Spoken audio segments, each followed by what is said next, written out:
Hi, Lucky Lindy coming at you from Dr. Art's office.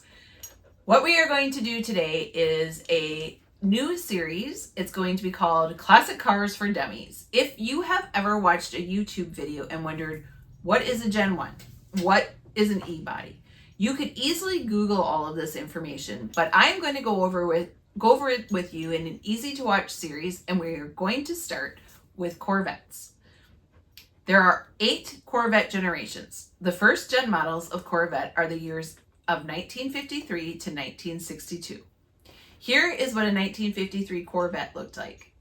And here is a 1962. As you can see, there were significant changes from 1953 to 1962, such as the headlamps.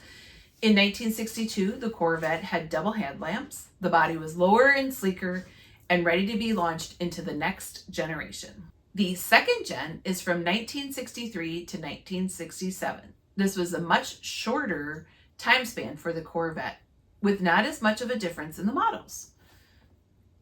This is also the generation that first introduced the Stingray. This is also the time that the pop-up headlamps were introduced, which are my favorites. The third gen is from 1968 to 1982. This generation was the generation that introduced T-tops on the coupe. It also was available in a convertible model until 1975. These models were available with several engine iterations and, surprisingly, only a 3-speed transmission. They were both manual and automatic 3-speeds. There was also a 4-speed manual transmission that was available during that time span. In 1982, the engine was only available as a 350 V8 with a measly little horsepower rating of 200. I mean, come on. We have now come to the dark ages. No Corvette for 1983. The fourth gen is from 1984 to 1986. This gen is generally looked down on by most car enthusiasts, but I loved them. I thought they were beautiful. I liked how they looked. I liked the design. I thought it was cool. They were sorely lacking in horsepower, that is for sure.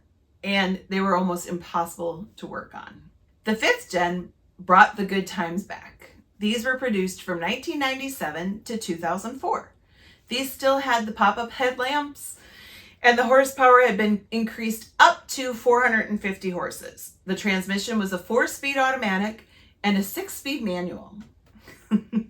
This also marked the return of the Z06 in 2001. The V06, I believe I was thinking shampoo there for a minute. But anyway, the 6th gen was from 2005 to 2013. In 2006, the Z06 produced 505 horsepower with a 6-speed automatic. The Corvette marked its 60th anniversary in 2013. The 7th generation was from 2014 to 2019. The Z06 was sporting a V8 that was making 600 horsepower. The Corvette was back in the supercar lane. And finally, the 8th generation started in 2020 and is still currently in production. It is incredible when you see these machines up close and personal. They are extraordinary.